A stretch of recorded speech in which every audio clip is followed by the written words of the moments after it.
Welcome to Not Milk Never Milk. Subscribe if you're lactose intolerant. You start by measuring 1 cup of white rice and placing it in a fine mesh strainer. Rinse under cold, running water until it runs clear. This removes surface starch so grains stay separate. Once rinsed, transfer rice to the pressure cooker pot, add 1.25 cups water and 1/2 tsp salt for flavor.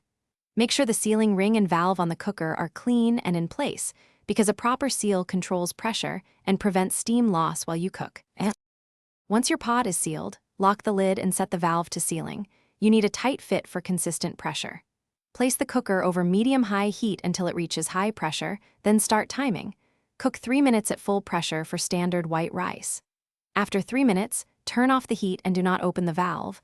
Allow a natural release for 10 minutes so steam finishes the gentle, even cooking. This step prevents undercooked cores and keeps moisture balanced.